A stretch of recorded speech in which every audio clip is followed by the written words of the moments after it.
फडणवीस केंद्रात गेल्यास बावनकुळेंकडे सूत्र येतील. शिंदे पुन्हा सीएम होणार नाहीत. महाजनांचाही रेकॉर्ड खराब. स्वतः फडणवीसच बावनकुळेंची शिफारस करतील. संजय राऊतांची राजकीय भविष्यवाणी.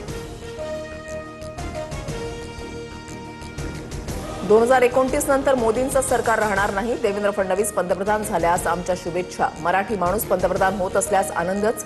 संजय राऊतांचं विधान. शिंदेंच्या शिवसेनेने केलेले ऑपरेशन टायगरचे फोटो समोर. श्रीकांत शिंदे आणि प्रताप सरनाईकांनी फुटीर खासदारांना लोकसभा अध्यक्षांकडे नेलं होतं. श्रीकांत शिंदे चार्टर्डने ओमराजे निंबाळकरांनाही घेऊन गेले होते. पिंपरी चिंचवडच्या मोशी दुर्घटनेमध्ये विनापरवाना बांधकाम केल्याचा मोठा खुलासा. इमारतीच्या केवळ तळमजल्यालाच पूर्णत्वाचा दाखला.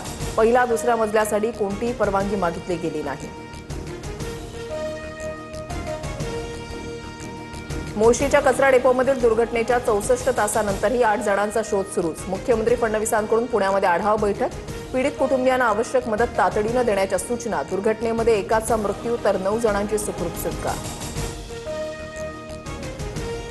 अयोध्येतल्या श्रीराम मंदिरामध्ये देणगी मोजणाऱ्या 23 कर्मचाऱ्यांचा एकाच वेळी राजीनामा. चोरी झाल्यानंतर भाविकांकडून 500 रुपयांच्या नोटांच्या ऐवजी 10 आणि 20 रुपयांच्या नोटा दानपेटीत टाकल्याचा प्रकार वाढला.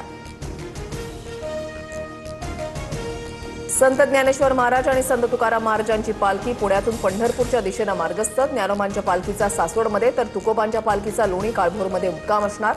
मुख्यमंत्री फडणवीसांकडून काल पुण्यात दोन्ही पालख्यांचं दर्शन. पवार कुटुंबात पुन्हा सनई चौघडे वाजणार. पार्थ पवारांचा कायनात धार यांच्याशी साखरपुडा होणार. पुण्यामध्ये 29 जुलैला सोहळा पार पडणार.